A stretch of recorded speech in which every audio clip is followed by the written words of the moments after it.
समविचारी पक्षांचं काँग्रेसमध्ये विलीनीकरण व्हावं असा प्रस्ताव याआधीही शरद पवारांना दिला होता। नाना पटोलेंचा युक्तिवाद, सध्या प्रक्रिया सुरू आहे आणि चर्चा मोठ्या प्रमाणात होती अशी माहिती।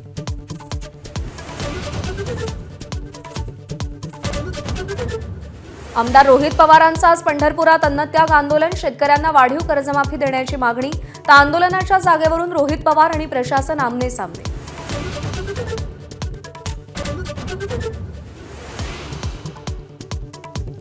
अमरावती विधान परिषदेत काँग्रेस निवडणुकीच्या मैदानातून बाहेर पडण्याची शक्यता, वंचित बहुजन आघाडीच्या उमेदवाराला पाठिंबा देण्याची चर्चा।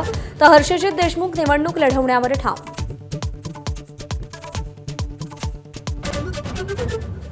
भोंदू अशोक खरातची पत्नी कल्पना खरात गेल्या 70 दिवसांपासून फरार।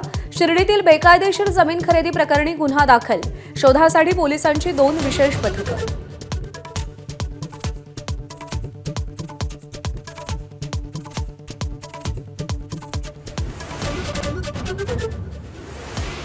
मुंबई विमानतळावर 12 कोटींचा गांजा जप्त, सौंदर्य स्पर्धेतील उपविजेती हर्षा सनीला अटक। बँकॉकहून ट्रॉली बॅगमध्ये 12 पॅकेटमध्ये गांजा आणला, अनोळखी व्यक्तीनं बॅग भारतात न्यायला सांगितल्याचा हर्षाचा दावा। इराण विरुद्धचं युद्ध थांबवलं, डोनाल्ड ट्रम्प यांची मोठी घोषणा। युद्ध संपवण्यासाठीचा करार अंतिम टप्प्यात आल्याचंही वक्तव्य। प्रशांत महासागरात एल निनो सक्रिय झाल्याची क्लायमेट प्रेडिक्शन सेंटरची घोषणा। यंदा 1950 नंतरचा सर्वाधिक तीव्र एल निनो राहण्याचा अंदाज।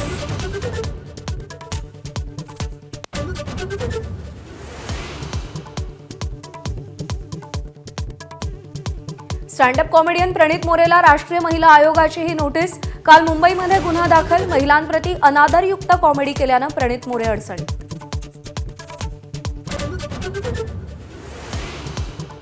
अहमदाबादेत झालेल्या एअर इंडियाच्या अपघाताला 1 वर्ष पूर्ण। अपघात पायलटच्या चुकीमुळे की तांत्रिक बिघाड, याचं वर्षभरानंतरही गूढ कायम।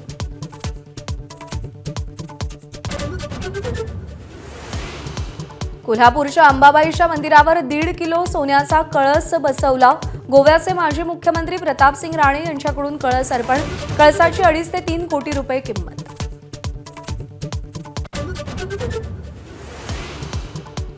कोल्हापूरच्या विक्रम चव्हाण आणि साताऱ्याच्या अर्जुन जाधव या 2 जवानांचं पार्थिव आज मूळ गावी आणणार। उरीमधल्या स्फोटात दोन्ही जवानांना वीरमरण।